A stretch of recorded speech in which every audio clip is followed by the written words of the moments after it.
राम राम दोस्तों, आज की इस वीडियो में बात करेंगे आरती इंडस्ट्रीज़ के बारे में। कई भाइयों के मन में डाउट है कि आरती इंडस्ट्रीज़ में ऐसा क्या हो गया कि ये इतना गिरे जा रहा है। टॉप से अगर मैं आपको दिखाऊं तो ये शेयर लगभग 55% के आसपास डाउन है।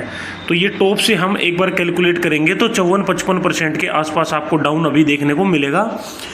ये वीकली चार्ट मैंने अभी खोला हुआ है तो देखो, शेयर नीचे आया, फिर थोड़ा सा ऊपर गया, फिर थोड़ा सा करेक्शन देखने को मिला, फिर ऊपर गया। लेकिन अब ऐसा क्या हो गया कि अब दोबारा से नीचे आने लग गया।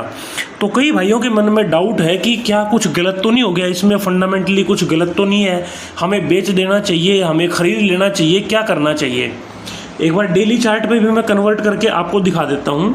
डेली चार्ट में भी आप देखोगे तो वही सीन आपको देखने को मिलेगा।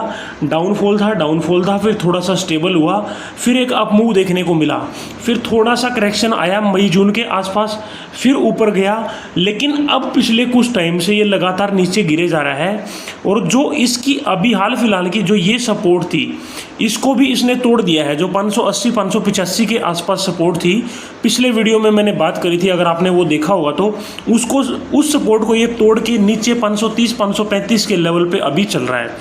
तो ऐसा क्या हुआ इस शेयर में कि ये उस सपोर्ट को तोड़ के भी वहाँ से नीचे आ गया। लेटेस्ट जो यहाँ गया था, ये जो हाई इसने बनाया था, अगर मैं उससे बात करूँ, ये देखो, ये इसने लेटेस्ट हाई बनाया था, यहाँ से भी ये लगभग आप देखोगे तो 30% के आसपास डाउन है। मतलब यहाँ से 30% डाउन है। तो अगर करंट लेवल से अगर बाइंग की जाए और लेटेस्ट स्विंग तक भी इसको होल्ड किया जाए तो 43% बनता है।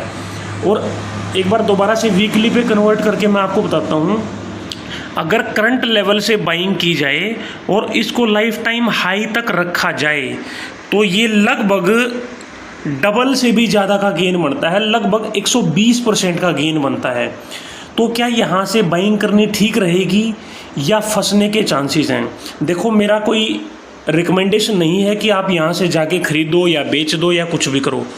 स्टडी पर्पज़ से मैं आपको सिखा रहा हूँ कि आपको कैसे एनालिसिस करना है। उसके बाद आपने खुद से जाके अपना एनालिसिस करना है, चार्ट को स्टडी करना है, इसके फंडामेंटल और इसके बिजनेस को समझना है, तभी आपने अपना डिसीजन लेना है। तो गिरावट का कारण एक बार समझते हैं, चलते हैं स्क्रीनर पे। एक बार नीचे चल के मैं सबसे पहले आपको इसके लेटेस्ट क्वार्टरली रिजल्ट दिखाता हूँ।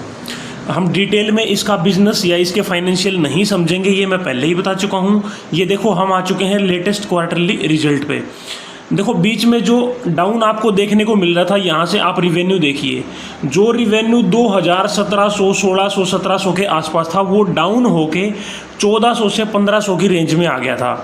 फिर दोबारा वो बढ़ना शुरू हुआ, 1700, 1777 के आसपास आया। और लेटेस्ट क्वार्टर में इसके रिजल्ट में रिवेन्यू था 1855। यानी पिछले 3 क्वार्टर से रिवेन्यू में इम्प्रूवमेंट है। ऑपरेटिंग प्रॉफिट में आप देखोगे तो यहाँ भी आपको इम्प्रूवमेंट देखने को मिलेगी। तो लेकिन अब एकदम से ऐसा क्या हुआ कि ये स्टॉक गिरने लग गया। नेट प्रॉफिट भी मैं आपको दिखाऊं तो पिछले 3-4 क्वार्टर में देखो, पिछले 4-5 क्वार्टर में आप देखोगे तो लगातार इम्प्रूविंग आपको देखने को मिलेंगे। 70 करोड़ से लेके ये 137 करोड़ तक पहुंच गए हैं पिछले 5 क्वार्टर की अगर मैं बात करूं तो। पहले से मैं कंपेयर यहाँ नहीं कर रहा हूँ, क्योंकि पहले से क्या कंपेयर करेंगे, क्योंकि वो तो डाउनफॉल था ही, वो मैं पिछली वीडियो में बात ऑलरेडी कर चुका हूँ। अगर आप इसके बिजनेस को समझोगे तो एक बार आप यहाँ पे समझिए।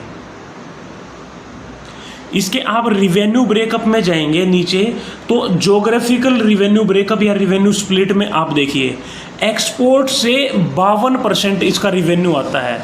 फाइनेंशियल ईयर 2023 में जो आता था 48%, अभी आता है 52%। यानी इसके आधे से ज़्यादा बिजनेस इसका आता है सिर्फ एक्सपोर्ट से। और वो एक्सपोर्ट कहाँ कहाँ होता है? नॉर्थ अमेरिका में 13%, यूरोप में 11%, चाइना में 6%, जापान में 3% और रेस्ट ऑफ द वर्ल्ड में 15%। तो अब दिक्कत इस 52% एक्सपोर्ट में ही है। दिक्कत क्यों है? ज़्यादा बिजनेस कहाँ से है? नॉर्थ अमेरिका और यूरोप से। चाइना में देखो वैसे ही थोड़ा स्लो डाउन है, डिमांड कम है। यूरोप में जहाँ पे पहले रशिया और यूक्रेन की वॉर तो चली रही थी, अब लेटेस्ट इजराइल और ईरान की वॉर भी शुरू हो गई है। जब से इजराइल और ईरान की वॉर शुरू हुई है तब से आप देखना ये शेयर कॉन्टीन्यूसली नीचे ही जाते जा रहा है। कहाँ पे जाके सपोर्ट लेगा। अभी आप देखोगे तो पिछले 4-5 दिन से जहाँ पे अभी 530-35 के लेवल पे थोड़ा कंसोलिडेट कर रहा है, अब वहाँ से कंसोलिडेट करके ऊपर जाएगा, नीचे जाएगा, क्या करेगा हमें नहीं पता, वो हम बाद में किसी और वीडियो में समझेंगे। फिलहाल तो मैं आपको सिर्फ यही समझाना चाहता हूँ कि इसके डाउनफॉल का कारण क्या है। इसके डाउनफॉल का कारण है जो इसका 52% बिजनेस एक्सपोर्ट से आता है, और वो मेनली आता है अमेरिका, यूरोप, चाइना से। चाइना में स्लो डाउन है, डिमांड कम है। अमेरिका आपको पता ही है, इजराइल ईरान का भले ही युद्ध हो, यूक्रेन रशिया का भले ही युद्ध हो, लेकिन अमेरिका की एक इनडायरेक्टली इन्वॉल्वमेंट देखने को मिलती है। वो क्या करते हैं, वो आर्म यानी हथियार वगैरह सप्लाई करते हैं। तो अमेरिका की ये इन्वॉल्वमेंट इनडायरेक्टली होने की वजह से यूरोप में तो ये सारा लफड़ा चल ही रहा है, चाइना में स्लो डाउन की वजह से डिमांड कम है।